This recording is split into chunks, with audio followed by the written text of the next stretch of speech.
Bismillahirrahmanirrahim. Assalamualaikum warahmatullahi wabarakatuh. Alhamdulillahirabbil alamin wassalatu wassalamu ala asrofil anbiya'i wal mursalin wa ala alihi wa ashabihi rasulillahi ajmain amma ba'du.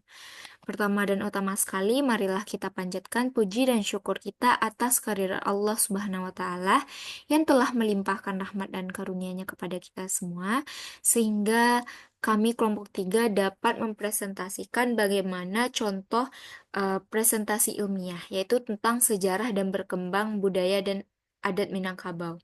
Sebelumnya, perkenalkan kelompok 4 yaitu Dwi Aryani sebagai moderator dalam presentasi ini. Kedua yaitu Nadia Revita Sandi sebagai pemateri 1 dan Fuji Amanda sebagai pemateri 2. Langsung saja, sebelum kita membahas bagaimana sejarah dan perkembangan budaya dan adat Minangkabau, kita akan membahas bagaimana sejarah budaya alam Minangkabau tersebut yang akan dijelaskan oleh Nadia Revita Sandi. Kepada Nadia, dipersilakan. Baiklah, terima kasih moderator. Perkenalkan saya Nadia Revita Sandi. Di sini saya akan menjelaskan yang pertama itu terkait sejarah budaya alam Minangkabau, terkait nama, rumah adat, dan suku. Nah, yang pertama itu ada sejarah nama Minangkabau. Nama Minangkabau berasal dari dua kata, yaitunya Minang dan Kabau. Arti Minang itu sendiri adalah sebuah besi dan kabau adalah kerbau. Sehingga dapat kita tarik kesimpulan bahwa Minangkabau memiliki pengertian sebuah besi panjang yang terletak di kepala kerbau kecil yang menyebabkan pihak Minangkabau memenangkan pertandingan.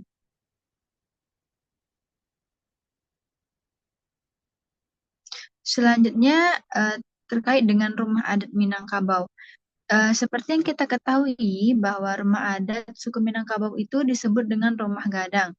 Rumah gadang ini dapat disebut dengan rumah Bagonjong dan rumah Baanjong. Rumah gadang ini merupakan sebuah rumah yang bermodelkan panggung berukuran besar dengan bentuk seperti persegi panjang. Nah, di bawah rumah gadang ini terdapat sebuah rongga yang dulunya digunakan sebagai kandang ayam, dikarenakan masyarakat Minangkabau suka memiliki banyak pekerjaan. Lalu atap rumah gadang berbentuk lancip dan melengkung yang berguna untuk mempermudah air hujan turun jatuh dari atap dulunya. Nah, atap rumah gadang itu terbuat dari ijuk.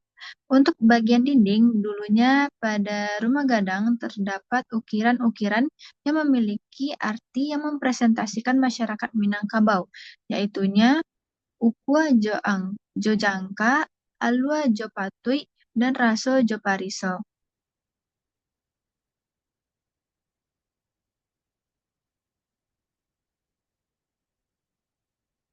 Nah, selanjutnya suku Minangkabau. Berdasarkan Tambo, suku Minangkabau berasal dari timur Sumatera menyusuri Sungai Kampar hingga dataran tinggi bernama Dare, tempat asal orang Minangkabau. Beberapa daerah Dare ini kemudian membentuk semacam konfederasi yang disebut dengan Luha. Luha ini kemudian disebut juga Luha Nantigo dan terdiri dari Luha 50 kota, Luha Agam, dan Luha Tanah Data.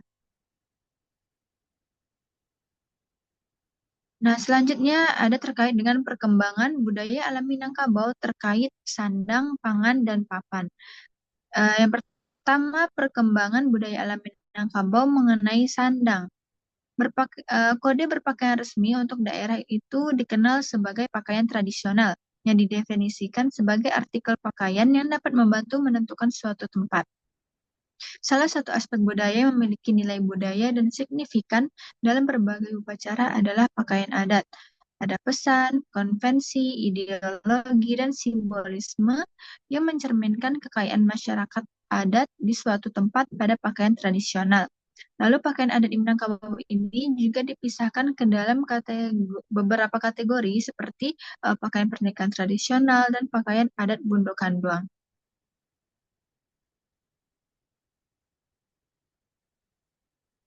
Nah, yang pertama itu ada pakaian adat pengantin. Pakaian adat pengantin perempuan Minangkabau umumnya itu terdiri dari baju kurung, kain songket, dan hiasan kepala atau yang dikenal dengan suntiang. Baju kurung biasanya memiliki desain yang elegan dan motif songket yang khas. Kain songket yang digunakan juga seringkali memiliki makna simbolis. Pria Minangkabau mengenakan baju kurung dengan kain songket yang serasi dengan busana wanita pengantin.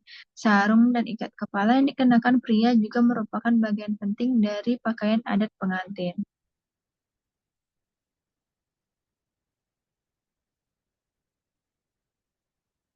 Nah, ini merupakan contoh dari gambar pakaian adat pengantin di Minangkabau.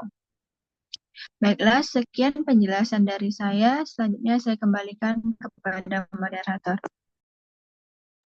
Baik, terima kasih kepada Nadia Revita Sandi. Tadi kita telah mendengarkan bagaimana penjelasan tentang bagaimana sejarah adat Minangkabau. Selanjutnya, tentang bagaimana berpakaian adat Bundo Kandung pada adat Minangkabau yang akan dijelaskan oleh Fuji Amanda. Kepada Fuji, dipersilakan. Baik, terima kasih sebelumnya moderator. Saya akan menjelaskan bagaimana pakaian adat Bundo Kandung. Wanita di Minangkabau secara tradisional mengenakan pakaian bundo kandung, pakaian tradisional yang menunjukkan peringkat mereka sebagai kepala rumah atau tokoh terhormat lainnya di masyarakat, dan mewujudkan kedalaman budaya Minangkabau. Pakaian tradisional bundo kandung terdiri dari topi baja, kain songket, dan kurung pakaian, di antara barang-barang lainnya. Pakaian adat bundo kandung terdiri dari beberapa komponen antara lain pakaian tanda kurung, kain songket, dan hiasan kepala. Nah, ini merupakan gambar pakaian adat Minangkabau, pakaian adat pengantin di Minangkabau. Selanjutnya yaitu perkembangan budaya alam Minangkabau mengenai pangan. Masakan tradisional Minangkabau ditandai dengan berbagai bahan dan rempah-rempah alami, serta rasa pedas yang kuat.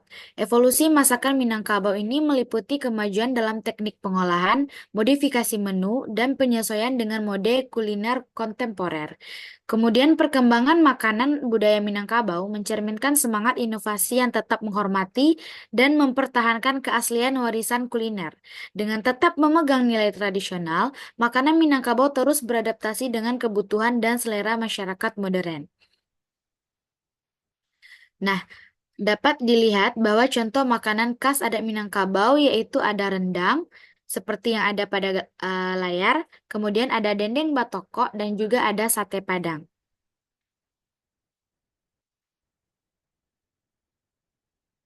Nah, kemudian selanjutnya ada ikan asam padeh, kemudian soto Padang, dan juga ada dadiah. Selanjutnya yaitu perkembangan budaya alam Minangkabau mengenai papan. Rumah gadang adalah karya seni budaya yang diciptakan oleh Minangkabau yang berfungsi sebagai tempat tinggal dan simbol keberadaan suatu suku. Selanjutnya, rumah gadang berfungsi sebagai pusat ritual, ruang diskusi, dan representasi nilai-nilai tradisional Minangkabau. Sebagai rumah adat, rumah gadang ini menjadi kebanggaan bagi masyarakat nagari. Mereka mengatakan rumah gadang adalah cahaya nagari atau cahaya nagari atau hiasan nagari. Nah, seperti inilah bentuk rumah gadang yaitu berbentuk gonjong, seperti yang terlihat pada gambar. Rumah gadang dapat disebut juga dengan rumah adat bergonjong atau rumah bergonjong, karena bentuk atapnya yang bergonjong runcing dan juga menjulang. Gonjong rumah gadang ini berbentuk menyerupai tanduk kerbau. Berbentuk gonjong, rumah gadang berkaitan dengan tambo atau cerita mengenai kemenangan orang Minangkabau dalam adu kerbau dengan raja dari Jawa pada zaman itu. Untuk mengenang kemenangan tersebut, masyarakat Minangkabau membuat rumah dengan gonjong di bagian atap rumah menyerupai tanduk kerbau.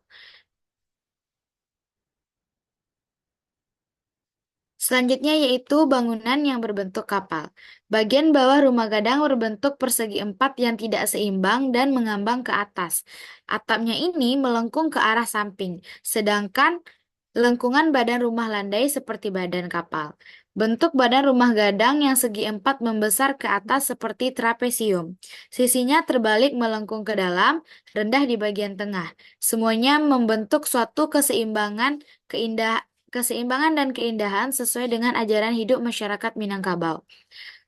Kemudian jendelanya yang tidak lurus, tiang rumah gadang yang berbentuk rangkaian.